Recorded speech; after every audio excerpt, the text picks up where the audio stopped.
Born on May 3rd, 1469, during the Renaissance time period, Niccolo Machiavelli was a diplomat in Florence, Italy, before the Medici family's rise to power.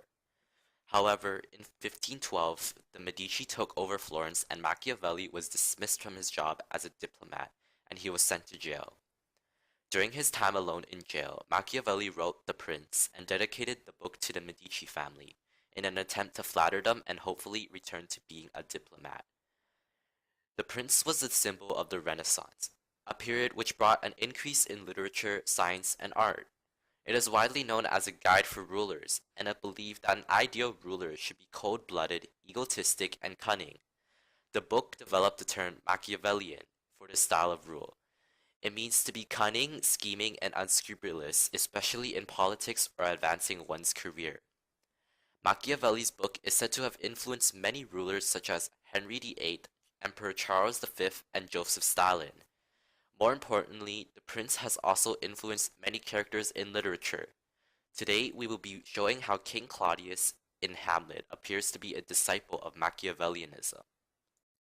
In the beginning of the play, Hamlet finds out from the ghost of his father that he was murdered by his brother Claudius, who has now inherited the throne of Denmark.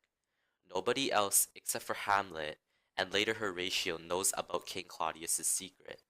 This brings us to the quote taken from The Prince: "Everyone sees what you appear to be, but few experience what you really are." This quote clearly describes Claudius, as he is able to hide his secret from almost everyone except for Hamlet. Characters such as Polonius and Gertrude see that the throne rightfully belongs to Claudius, but other characters such as Hamlet and Horatio see that Claudius had killed the former king to receive his power. Whenever Hamlet acts mad to expose Claudius, the rest of the public sees that Ophelia is the reason to his madness. As a result, Claudius is able to keep up his reputation as an honorable king because only a very few amount of people knows about his secret. Another quality of being an effective ruler is to use others to your advantage. This is described in the words of Machiavelli: "He who seeks to deceive will always find someone who will allow himself to be deceived." King Claudius uses several people to figure out what is wrong with Hamlet. These people, who essentially do the dirty work for the king, often face karma and suffer consequences. For example, Polonius spies on Hamlet throughout the play.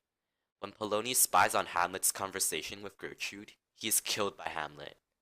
Another example is Guildenstern and Rosencrantz, both of whom are friends with Hamlet and agree to spy on him for the king.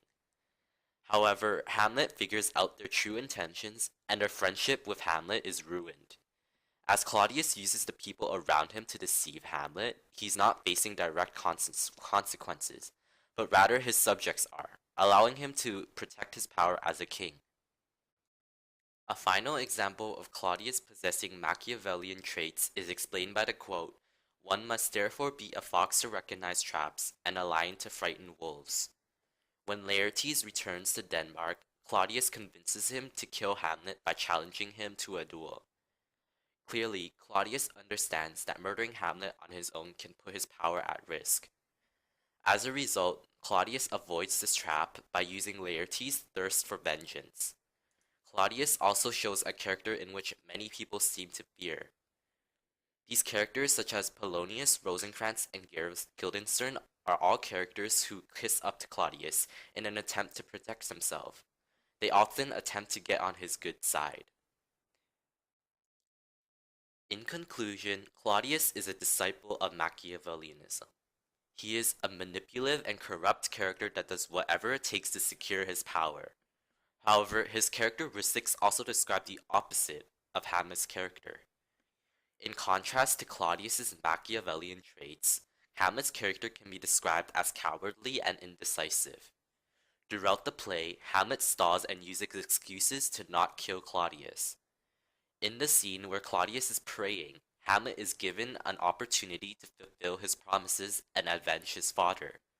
However, he sees this as hire and salary, and he further makes up an excuse by saying how he will murder Claudius when he performs acts of sins, such as when he is drunk asleep, or in his rage, or in the incestuous pleasure of his bed, at gaming, swearing, or about some act that has no relish of salvation in it. Created using Powtoon.